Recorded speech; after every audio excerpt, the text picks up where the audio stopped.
Estou aqui com o professor Sérgio Gil. Ele é conhecido e amigo nosso há muitos anos, desde os tempos da Comec, né? Comec, lá na União das Igrejas Congregacionais do Brasil. Ele estudou conosco no Seminário Teológico Congregacional em Niterói, quando éramos reitor ali naquela instituição. Ele se formou na turma de 2002. Depois ele fez convalidação. Hoje ele é psicanalista e coordenador de uma instituição de psicanálise. Então eu vou pedir para o Sérgio se apresentar a você, nosso amigo que nos vê, que nos ouve na CT7 TV. Sérgio, diga alguma coisa para o nosso pessoal aí, quem você é, o que você está fazendo hoje. Olá a todos, tudo bem? Prazer estar aqui, contribuindo com uma participação. Eu sou hoje pastor metodista wesleyano, mas eu fui ordenado na congregacional. E quem pediu minha ordenação foi a igreja de Caraí. Eu estive um tempo servindo a denominação, mais ou menos 4 anos em Cuiabá. Depois eu voltei, servi ali numa das congregações de Itaipu e eu tive o convite para participar de outras igrejas, e hoje eu me encontro na Igreja Metodista Wesleyana como pastor nomeado. Eu tenho alguns títulos, né? O pastor Nelson estava conversando comigo. Seria interessante até expor esses títulos, além de bacharel em teologia, sou bacharel também em sociologia, um mestrado em ciências das religiões, e hoje eu me encontro nos preparativos para um doutoramento em ciências políticas também na UF. Muito bem. O Sérgio também é coordenador pedagógico de instituição psicanalítica. Sim. Eu gostaria que ele falasse um pouquinho desses cursos que ele oferece, como é que funciona a sua instituição. Sim, minha história com a psicanálise foi justamente no campo missionário, onde conhecemos bastante colegas, né, muitos colegas, e um desses colegas havia feito um curso de psicanálise e ele seria um dos coordenadores. Ele me chamou para fazer o curso. Na verdade eu não tinha o quesito financeiro, né? Sabe que não é um missionário, né? Ele tem essa dificuldade natural financeira, mas ele me ofereceu uma bolsa. E essa bolsa foi muito importante para mim, porque quando nós entendemos um pouco da psicanálise, nós trazemos para nós mesmos, né? Aí acaba que a psicanálise contribui justamente para que nós possamos conhecer a nós mesmos e, porventura, depois tratar outros. Bom, com a minha chegada ao Rio de Janeiro, eu comecei a estar atendendo outras pessoas, e nós fomos coordenadores de uma outra instituição também de psicanálise. Mas nós entendemos que havíamos a oportunidade de estarmos fundando o nosso próprio curso de psicanálise, ou a nossa própria escola. O Instituto Ver Além, na verdade, não trabalha somente com psicanálise, trabalha com teologia, trabalha com coaching, trabalha também com psicoteologia. Nós temos uma abertura em outras áreas de estudos também. Hoje nós somos 4 polos, em São Gonçalo, no Alcântara, também em Macaé, Taquara e Barra da Tijuca. E nós estamos também inaugurando mais um polo em Santa Rosa, em Niterói. Muito bem, nós convidamos o Sérgio Gil para nos falar um pouco desse conflito que algumas pessoas têm, sobretudo religiosas, evangélicas, com a questão da mente. Pessoas que têm algum tipo de neurose, algum tipo de patologia psicológica e se recusam a fazer um tratamento. Muitas delas rejeitam até a psiquiatria, rejeitam o psicólogo. E, em última análise, o psicanalista é também, de alguma forma, mal visto no meio religioso. Então, nos diga o que você acha dessa visão distorcida e que alguns dizem que tudo que acontece na mente é de origem do diabo. Me explica aí em termos práticos, porque o nosso público é heterogêneo, essa dualidade de pensamento e, ao mesmo tempo, como as pessoas podem entender essa questão? Então, o próprio Freud escreveu um dos volumes dele, denominado Totem Tabu. O tabu é aquela constituição, aquela ideia que é constituída numa sociedade que traz somente censuras, interdições, proibições. E um dos tabus que cresceu no meio evangélico é de que o psicólogo ou psicanalista seriam atores diversos do que produz ou pronuncia o evangelho. Muito pelo contrário, né? A pessoa que passa por um tratamento, uma terapia psicanalítica, ela se torna muito mais humana. E quanto mais humanos, e creio eu, quanto mais humanos nós somos, mais perto de Deus nós nos tornamos. Infelizmente, nós temos isso em nosso meio. No livro Freud versus Deus, Sim. O autor diz que a psicanálise, de alguma forma, disfarça e oculta a nossa pecaminosidade, quando atribui a fatores do passado a nossa prática contemporânea ou de vivência atual. Isso acontece? Então, Dan Blazer, quando escreve esse livro, ele traz 3 episódios de 3 pessoas que ele tratou. Ele era um membro de uma das igrejas batistas tradicionais nos Estados Unidos e ele se formou em psiquiatria.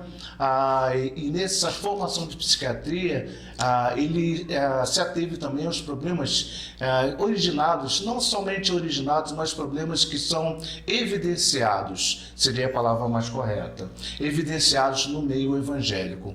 E ele tem a experiência de 3 pessoas, experiências muito interessantes. Eu não vou falar aqui para vocês quais foram essas experiências, porque até para aguçar a sua curiosidade a ler este livro, mas o que importa é que ele entende que o meio evangélico ele acaba por oferecer brechas para que as pessoas possam se sentir super poderosas, as pessoas possam se sentir, na verdade, empoderadas, no sentido de que elas podem fazer de tudo a hora que quiser, no momento que quiser, e não oferecem um momento de que ela possa aprender com uma outra pessoa. O ouvir é muito importante. E sabemos que nós temos várias situações em que precisamos de outras pessoas para nos ouvir. Mas a ideia do super, né? A ideia da supervalorização, a ideia de que você vai ser cheio do Espírito e isso vai resolver tudo, nem tem trazido males, né, para o nosso meio, e justamente por conta de situações passadas, porque a psicanálise ela vai trabalhar uma questão intrapessoal, ela vai buscar realmente, ela vai mergulhar, né, no interior do indivíduo para que esse indivíduo possa entender o que ele significou. A partir daí vai haver a oportunidade da ressignificação. Há conflito, a seu ver, entre teologia, psicanálise e Bíblia? O conflito é quando, por exemplo, um pastor evangélico ele quer utilizar o evangelho dentro do set psicanalítico. Não é a intenção do set psicanalítico trazer... Apenas explicar para os nossos ouvintes, que é o setting? É aquele espaço, não é, próprio, onde o analisando está com o seu terapeuta. Isso. O setting, na verdade, é um momento de atuação. Essa atuação vai ocorrer, aqui que o Freud vai mencionar, de amor transferencial. Por que amor transferencial? Porque o analista está ali para ouvir, para dar atenção. E aquele que quer ser ouvido, ele encontra no analista a liberdade de fazer suas colocações mais profundas. Isso Freud vai chamar de amor, essa tensão, essa interação. Então, no set analítico, não há espaço para proselitismo, mas há espaço para cuidado. Sim, mas você vê conflito entre as posições bíblicas ou a poimênica, que é o aconselhamento pastoral com o aconselhamento ou a orientação psicanalítica? Pois é exatamente isso. A psicanálise ela não aconselha, né? A psicanálise ela não trabalha com a indução. A psicanálise ela trabalha justamente com questionamentos. A gente brinca com os nossos alunos que nós precisamos aprender a ser perguntadores. Eu não sei se é um neologismo isso, mas significa que habilidade de questionar. E isso a filosofia nos traz muito bem. Sempre esse questionamento. E esse questionamento traz-nos a oportunidade de estarmos absorvendo o que há de mais nobre e o que há de mais latente na pessoa. E essa questão é uma questão que, quando são misturadas as duas propostas, eu acredito sim que vai haver um conflito. Porque as duas propostas são propostas de amor, duas propostas de cuidado. Não importa se uma proposta é colocada, se na verdade não há uma melhor proposta do que a outra. As duas propostas são válidas, só que é importante que não haja essa interferência, esse conflito, né? Se há uma proposta de amor, de cuidado, da poimênica, ótimo. E se há uma proposta de psicanálise, é outra proposta, que também serve muito bem. Muita gente diz que a Bíblia tem todas as respostas, mas a Bíblia não se propôs a ser um livro científico, nem psiquiátrico, nem psicanalítico. A Bíblia dá respostas espirituais a questões espirituais.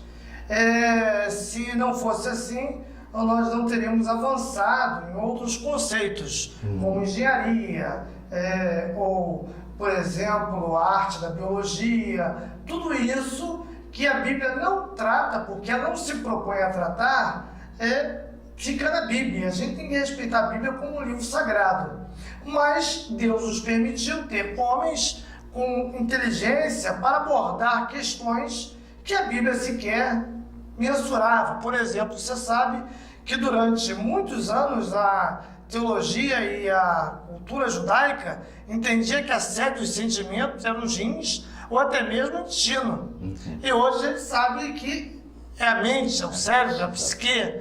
Então, a gente tem que entender que a Bíblia não se contrapõe à psicologia, à psicanálise, à psiquiatria. Muito pelo contrário, ela diz o seguinte: olha, eu vou até aqui, agora procure informações com outros profissionais. Não é verdade? Verdade. Então, Sérgio, nesse nível, e nós estamos num momento que se fala muito de suicídio, porque até uma década atrás, o suicídio era rotulado como pecado mortal. Algumas pessoas diziam até que existia na Bíblia um versículo que dizia: os suicidas não herdarão o reino dos céus, quando nunca existiu esse versículo. E o suicida, além de sofrer do seu problema que o antecede, que é a depressão, ele é estigmatizado na morte. Sim. Então me diga aí o que você acha, o que você pode aconselhar aquelas pessoas que estão com esse sentimento também de depressão e vontade de morrer. Então, eu volto a falar sobre a questão do empoderamento, né? Quando o crente aceita Jesus como Salvador, há um tabu, né? Algo que é colocado que todas as coisas vão ser libertas, e nós sabemos que não é muito bem assim, né? Existe esse encaminhamento, existe essa progressão, e há coisas que não são espirituais, mas no sentido de que, é claro que o homem é todo completo, mas são coisas especificamente psíquicas, que são as emocionais. Bom, esse cerceamento, essa censura de fazer as suas colocações tem trazido em nosso meio esse constrangimento de fazer colocações das mais íntimas. Porque talvez não se encontrem pessoas preparadas para isso. 2, porque pessoas, infelizmente, em vez de trabalharem a escutatória, eu me lembro de Rubem Alves, né, da escutatória, elas querem trabalhar somente a oratória, então não tem tempo para escutar. Faltando tempo para escutar, há uma demanda, uma carência muito grande de pessoas que precisam ser ouvidas. Não é à toa que Joseph Breuer, juntamente com Freud, entenderam que a terapia da conversação traz o alívio. E foi a própria Ana Oh que experimentou isso. Freud chega a dizer que a cura vem pela fala, né? A cura vem pela fala. É interessante que ela sentiu. A alemãzinha Berta Pamperheim, a mesma Ana Oh, era um codinome dela. Então a alemãzinha percebeu, ora, quando eu falo dos meus problemas, eu me sinto melhor. Então Breuer e Freud pegaram isso, tá ótimo, então vamos trabalhar a terapia da conversação. E essa terapia da conversação é a livre associação de ideias, tão apregoadas, e é simples, mas ela é realmente, vamos usar um jargão nosso, né? Ela é tremenda, né? Porque a pessoa coloca de si coisas que talvez ela nem esteja percebendo. Dentro disso, eu gostaria de perguntar a você, por exemplo, quando uma pessoa diz que está com vontade de se matar, ou está querendo dar fim à vida, ou não quer existir mais, as pessoas geralmente dizem que é charme, não é? É muito nivelado por baixo. Mas isso não seria um pedido de socorro? É um pedido de socorro e a pessoa está demonstrando que ela não tem pertencimento. Ela não está, o seu sentido de pertença, a palavra é essa mesmo, pertença, está sendo quebrado. Todos nós precisamos desse sentido, no sentido de estarmos juntos, de sermos pessoas, indivíduos que possam contribuir, que sejam relevantes. E essas pessoas começam por aí, esse sentimento de não pertencimento, de ninguém me entende. É claro, quando eu vou falar dos meus problemas psíquicos e eu tenho uma sociedade que não valoriza essa fala, eu me sinto totalmente depressivo, porque eu não tenho com quem falar. A minha energia libidinal procurar ser extravasada, mas eu não tenho com quem falar isso, né? E essa energia libidinal, que é energia de vida, não é, quando eu falo libidinal, não estou falando somente de sexual, mas eu estou falando de prazer de vida, né? Tanto que Freud, quando vai falar de pulsão, ele vai falar de uma dualidade pulsional. Ele vai falar de pulsão da sexualidade e a pulsão da conservação, ou autoconservação, preservação. Essa preservação é importantíssima e ela se dá como? Com participações, com interações, com sociabilidades. Na sociologia, a associação.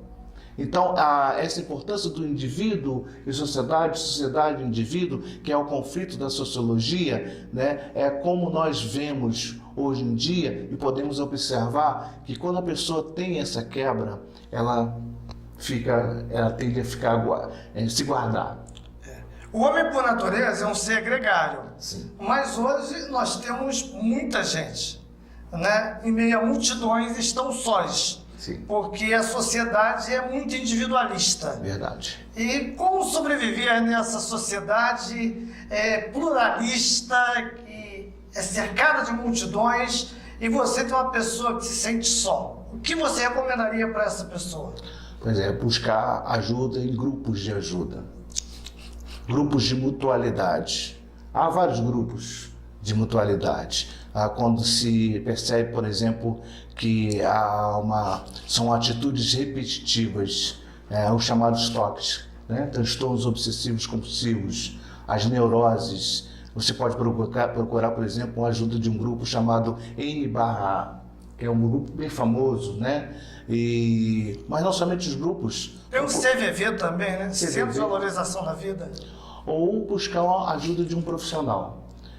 Não quer dizer em nada que você não está valorizando a ação de Deus na sua vida, porque até esse profissional pode ser uma pessoa direcionada para você pelo próprio Deus. Por que nós vamos cercear o poder de Deus? O poder de Deus é tão amplo, né? Multiforme, graça e sabedoria. Por que nós costumamos, né, reduzir as formas de sabedoria de Deus? E muitas vezes nós pecamos e nem sabemos por que estamos pecando, porque estamos dando a Deus uma redução, coisas reducionistas. E Deus é bem maior do que nós possamos pensar, né? Infinitamente mais, né, do que aquilo que nós pedimos ou pensamos, né? Conforme nos fala em Efésios.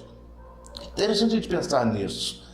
Por que não valorizar uma pessoa que estuda e que pode te ajudar, que pode ouvir você e que pode, através dessas perguntas, trazer a você uma possibilidade de vasculhar o que ficou de mácula, essa energia libidinal represada, ou seja, o recalque. O recalque é algo calcado e recalcado, porque você não quer tocar mais, então você joga lá no fundinho, que nós chamamos de inconsciente. Isso pode levar a pessoa a desespero, depressão, sentir que não há mais ajuda, não há mais possibilidade, não tem como resolver o problema. E aí vem a depressão leve, primeiro a profunda tristeza, né? Depois a depressão leve. Chamada antigamente de melancolia. Melancolia, Freud vai escrever sobre luto e melancolia, não é isso? A depressão leve, a depressão média, aquela mais, né? E avançada. Como é que eu mensuro isso? A leve te retira de algumas obrigações na sociedade. Algumas coisas você não quer fazer mais. Algumas coisas que você gostava tanto de fazer, assim não está deixando mais de fazer. Né? A média, isso acentua. E a avançada, você já não está fazendo mais nada. Você não está indo trabalhar, você não está mais indo se divertir. Gostava tanto de ir à praia. Nem sai mais da cama, quase. Não sai. Gostava tanto de ir para a praia. Eu não vejo mais interesse na praia. Gostava tanto de ir à festa, conversar com meus amigos, tomar um café. Não gosto mais. E aí, daí pode ser levado também ao suicídio. A Organização Mundial de Saúde declarou que o século XXI é o século depressão. Sim. E também a Organização Mundial de Saúde declarou que os brasileiros são neuróticos. E fala um pouco sobre isso aí. Eu acho que os brasileiros, na verdade, são esquizofrênicos. Tem um livro muito legal. Nós somos, então. Porque vivemos assim, alucinados, né? Ou situações alucinantes. Haja vista é a nossa política, né? São trilhões, bilhões, e nenhum tipo de qualquer constrangimento. Não, se é para roubar, vamos roubar muito, né? Então é uma coisa assim, alucinada, né? E a gente percebe o mal, né? O mal está na nossa frente, com a dificuldade de encontrarmos médicos, saúde, educação e todas as mazelas que nós enfrentamos no dia a dia. Num trânsito, você dá uma fechada, né, e o outro sai do carro e já carrega uma arma, já te aponta, então pega, né, a chave de roda, já bate no... É uma coisa terrível. E você acha que dentro dessa neurotização brasileira, nós estaríamos preparados para o porte de arma? Pois é. Uma situação dificílima, né? Porque mesmo que haja, né, aquela rigorosidade do porte de arma, né, sempre vai haver a oportunidade a mais para que haja a lei de talião. Se me fizeram, então eu vou fazer. Será que teremos aí uma sociedade, né, que teria a responsabilidade para isso? Creio que a sociedade brasileira ela não teria essa responsabilidade para isso. Uma coisa que a gente vê, por exemplo, no Facebook ou nas redes sociais, é alguém quando tem algum tipo de opositor do outro lado, ele se torna um leão, um valentão, fala bobagem, agride até personalidades, até pessoas que têm uma visibilidade, às vezes membros de igreja ofendem pastores, sem nenhum tipo de recato ou pudor. E quando essas pessoas encontram fisicamente a outra, olho no olho, elas se tornam pequenas. Então eu pergunto a você, uma pergunta para um psicanalista. O Facebook, a tela do Facebook ou do smartphone, ela não estaria, de alguma forma, tirando o superego da sua vigilância e deixando o id, aquele elemento instintivamente amoral e muitas vezes agressivo, totalmente à vontade? Então é muito semelhante a uma função catexial. Catexia é o filtro entre o id, que é o nosso desejo, e o consciente, que é a nossa realidade. Então há um filtro, é claro que isso é teoria, né? Uma teoria psicanalítica. Então esse filtro, essa energia que eu falei há poucos minutos atrás, somada ao desejo, à pulsão, ela tenta, né, sobrevir à consciência, à realidade. O desejo tenta ser eminente na própria consciência, na própria realidade. Muito bem, esse filtro ele é responsável por deixar algumas coisas serem evidenciadas e outras não. Quando nós sonhamos, há um relaxamento dessa catexia. Por isso que Freud trabalha com sonhos, né? E a alucinação. Os nossos desejos, né, eles aparecem, né, sobrevêm. Então os sonhos, na verdade, são a manifestação dos nossos desejos. Me parece que a relação com o computador, através das redes sociais, é bem próximo, seria bem análoga. A pessoa está em uma virtualidade como sonhadora alucinada. Exatamente, eu poderia dizer isso. Tá bom, Sérgio. Dá um recado final para nossa turma que nos vê na CT7 TV e também diga aí o seu e-mail para contato, caso alguém queira conversar com você, saber alguma coisa a mais. Dê suas palavras finais e diga o seu e-mail. Muito bem, eu agradeço muito a oportunidade. Foi um prazer estar aqui conversando um pouquinho com vocês, sobre psicanálise, um pouquinho também de sociologia, sempre sobrevém um pouquinho a sociologia também, e claro, falamos sobre teologia. Eu queria deixar um recado para você. Se você se sente constrangido a falar de seus problemas, procure uma pessoa que possa realmente te ouvir. Não deixa para depois, não deixa isso ficar recalcado, né? Porque os prejuízos podem ser muito maiores.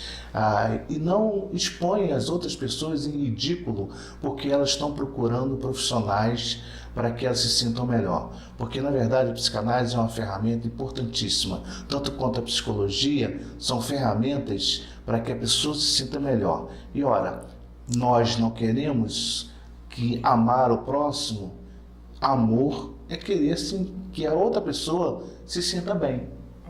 Portanto, se você quer bem ao outro, você vai estar obedecendo, né, um dos principais mandamentos do Senhor: amar o Senhor teu Deus, todo o teu coração, e amar o próximo. Ora, se você diz que ama a Deus, mas não dá nem um pouco de atenção para o seu irmão, será que você está realmente amando a Deus? Então uma coisa tem que ver com a outra, é um vértice, né? E esse vértice não pode ser quebrado.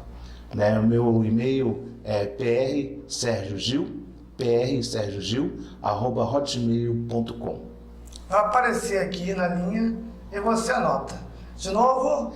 prsergiogil@hotmail.com. Muito obrigado, Sérgio. Foi um prazer. Que a gente se veja outros momentos. Com prazer. E a você que nos assistiu, muito obrigado. Entre em contato. Se você deseja ouvir alguma pessoa em particular, fale conosco pelo e-mail neucir.valentim@gmail.com. Estaremos agendando o seu convidado especial à medida da possibilidade dele. Que Deus nos abençoe a todos. Um abraço da TV CT Sérgio ou CT Sérgio TV. Que Deus nos abençoe. Amém.